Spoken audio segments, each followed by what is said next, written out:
भारत एक ऐसा देश जहां हर दिशा में कोई न कोई रहस्य छिपा है और उन्हीं रहस्यों में से एक है जगन्नाथ मंदिर।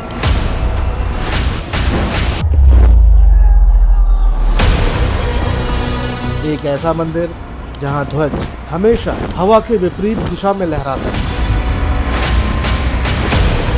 जहां भगवान की मूर्ति अधूरी है फिर भी पूर्ण मानी जाती है।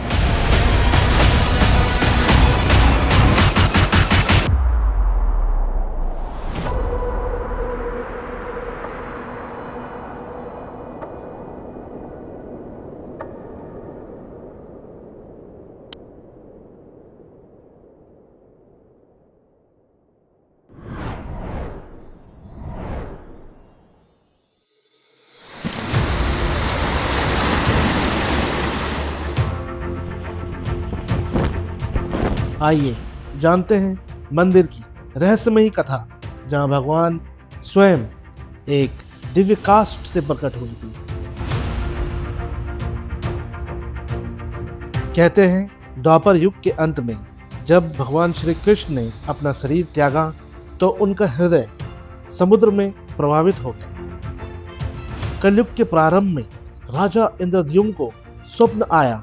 भगवान ने कहा, हे राजन, मेरी आत्मा आज भी धरती पर है, जाओ पुरी के तट पर मेरी खोज करो।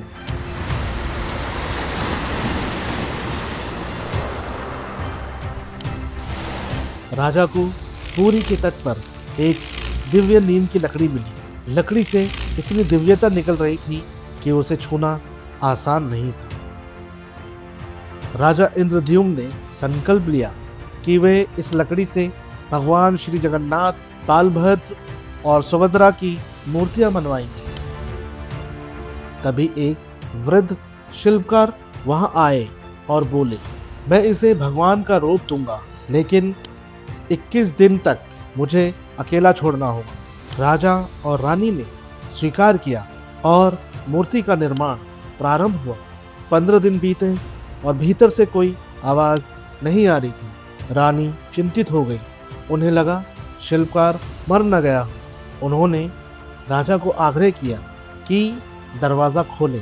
दरवाज़ा खोलते ही वह वृद्ध शिल्पकार गायब हो गया और तीनों मूर्तियां अधूरी थी। हाथ पैर अधूरे, आंखें बड़ी और असामान्य आकृति मानव जैसी नहीं। लेकिन तभी भविष्यवाणी हुई, हे राजन, वह वृद्ध कोई साधारण शिल्पकारी नहीं, स्वयं विश्वकर्मा थे। आपने उन्हें समय नहीं दिया, परंतु यही अधूरे रूप पूर्णता का प्रतीक होगा। इन्हें ही जगन्नाथ रूप में पूजा जाएगा।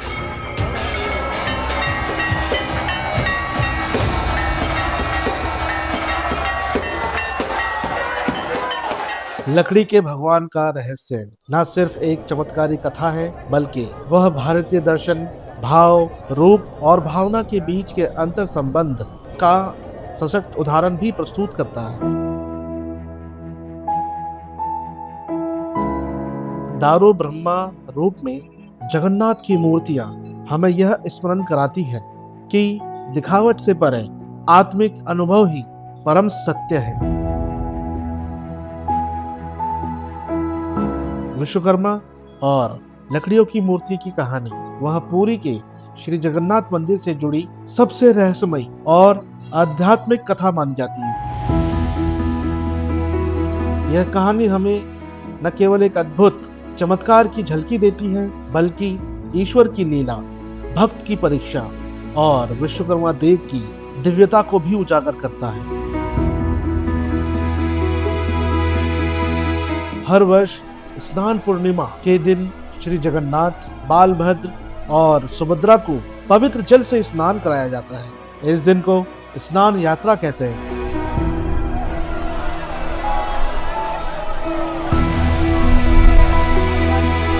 इस स्नान के बाद तीनों देवता बीमार पड़ जाते हैं। लोक मान्यता है कि ठंडे जल से स्नान के कारण उन्हें बुखार हो जाता है।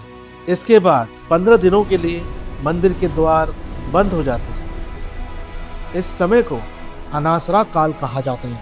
इन दिनों कोई भी भक्त श्री जगन्नाथ जी के दर्शन नहीं कर सकता। भगवान को एक विशेष कक्ष में रखा जाता है जहां उनकी औषधि और सेवा की जाती है और आयुर्वेदिक उपचारों से होती है। इसे दर्शाया जाता है कि भगवान भी भक्तों के समान ही मानव रूप में अनुभव करते हैं, जैसे बुखार, विश्राम और चिकित्सा। यह एक गहन भक्ति भावना को उजागर करता है जहां भगवान अपने भक्तों की ही तरह कष्ट अनुभव करते हैं।